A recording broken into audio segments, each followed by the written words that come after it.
नमस्कार भाइयों और बहनों, दोस्तों। कुंभ मेला कहानी होने के साथ साथ धर्म से जोड़ने वाली धार्मिक कहानी भी है।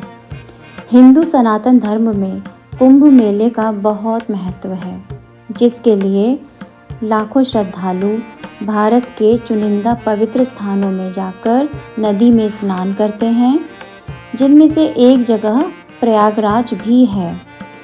प्रयागराज में इस वर्ष भव्य मेले का आयोजन होने वाला था, जिसके लिए भक्तों का तांता लगा हुआ था और उन्हीं भक्तों के बीच एक विदेशी महिला भी थी, जो कि केवल घूमने के उद्देश्य से कुंभ मेले में सम्मिलित हुई थी। लेकिन उसे क्या पता था कि इस कुंभ मेले से उसका जीवन बदल जाएगा। महिला का नाम डायना था। वह विदेशी संस्कृति में पली बढ़ी और वहीं उसने शादी करके अपना परिवार बसाया था, और अब जब बच्चे बड़े हो गए तब वह देश विदेश अकेले ही यात्राएं करने लगी। इस बार वह प्रयागराज आ चुकी थी। डायना ने प्रयागराज पहुंचने से पहले होटल में कमरा बुक करा दिया था, इसीलिए पहुंचते ही उसे कमरा मिल जाता है। डायना नहाकर तैयार हो जाती है और होटल में नाश्ता करने के बाद अपना कैमरा लेकर कुंभ मेले में शामिल होने के लिए निकल पड़ती है। लेकिन प्रयागराज के रास्तों में श्रद्धालुओं का झुंड लगा हुआ था। भीड़ देखकर डायना आगे जाने की हिम्मत नहीं कर पा रही थी। अचानक डायना को एक अघोरी बाबा दिखाई देते हैं, जो अर्धनग्न अवस्था में सफेद विभूति से रंगे हुए दिखाई दे रहे थे।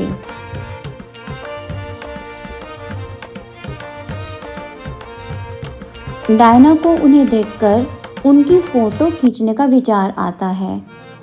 वह अघोरी के पास पहुंच जाती है और अपना कैमरा चालू करके उनके सामने खड़ी हो जाती है, और जैसे ही वह फोटो खींचती है वह आश्चर्यचकित हो जाती है, क्योंकि अघोरी जी कैमरे में नहीं दिखाई दे रहे होते हैं। डायना कुछ अंदाजे से कुछ फोटो खींचती है, लेकिन अघोरी का प्रतिबिंब फोटो में नजर ही नहीं आता है।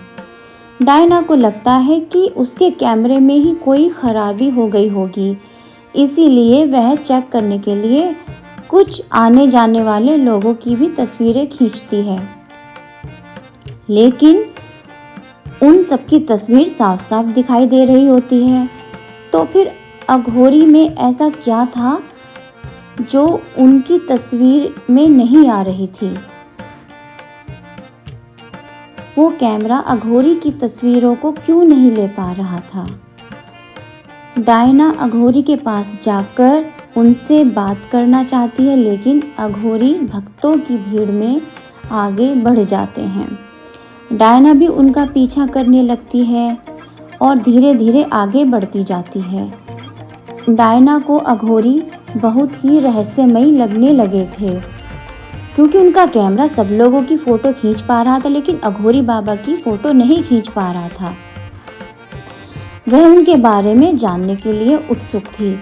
थोड़ा दूर चलते ही डायना का पैर फंस जाता है और वह गिर जाती है, और जैसे ही उठकर खड़ी होती है तो देखती है कि अघोरी उसकी आंखों से ओझल हो चुके थे। उसे बहुत बुरा लगता है, क्योंकि उसने आज तक इतना रहस्यमयी इंसान नहीं देखा था। तभी डायना उसी दिशा में चारों तरफ देखते हुए आगे बढ़ती रहती है। कुंभ मेला अपना आकार बढ़ाते जा रहा था। श्रद्धालु नदी के घाटों में अपना डेरा जमा चुके थे। डायना भी संभलते हुए गंगा नदी के घाट पर आ जाती है। चारों तरफ लोग ही लोग दिखाई दे रहे थे, लेकिन डायना की नज़र तो सिर्फ अघोरी को ही ढूंढ रही थी। तभी किस्मत से डायना को अघोरी फिर से नजर आते हैं, लेकिन वह नदी के दूसरी तरफ एक पत्थर पर बैठे हुए थे। डायना अपने बगल में खड़े एक व्यक्ति से अघोरी की तरफ इशारा करते हुए कहती है कि वह बाबा वहां कैसे पहुंचे, लेकिन उस व्यक्ति को वहां कोई नजर नहीं आ रहा था। वह डायना को अनसुना करके वहां से चला जाता है। डायना नदी के दूसरी तरफ जाना चाहती थी, इसीलिए वह एक नाव को किराए पर लेती है और उस पर बैठकर नदी के दूसरे किनारे पहुंच जाती है और उसी पत्थर के पास पहुंच जाती है जहां अघोरी बैठे हुए थे। अघोरी ने अपनी आंखें बंद कर रखी थी और वो ध्यान में मग्न थे। तभी डायना उनसे पूछती है कि आप कौन हैं, आंखें खोलिए। अचानक अघोरी अपनी आंखें खोलते हैं और उन्हें देखते ही डायना डर जाती है, क्योंकि उनकी आंखें सुर्ख लाल दिखाई दे रही थी। आंखों में खून उतरा हुआ था और भ्रुकुटी तनी हुई थी। अघोरी ऊंचे स्वर में कहते हैं, तुम यहाँ से चली जाओ। वह अघोरी से बात करना चाहती थी, लेकिन वह हिम्मत नहीं जुटा पा रही थी।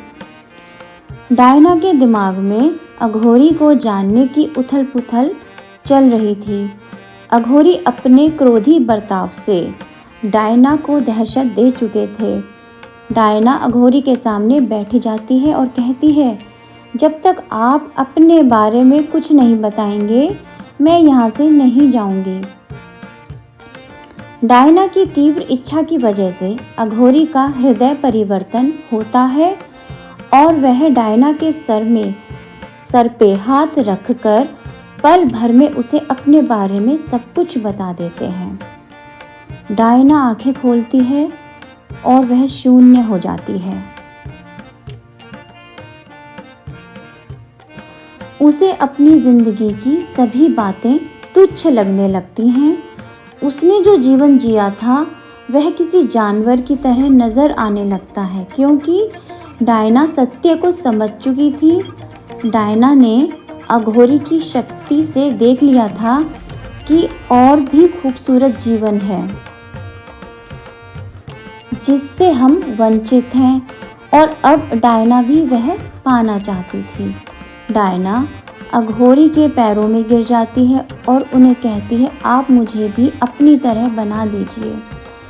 अघोरी कहते हैं, नामुमकिन, यह साधना महिलाओं के लिए नहीं है और इसमें अपने जीवन को त्याग कर सत्य के मार्ग को अपनाना पड़ता है, जिसमें सांसारिक जीवन से जुड़ी हुई विषय वस्तु से सारे रिश्ते खत्म करने होते हैं। क्या तुम इतना त्याग कर सकोगी?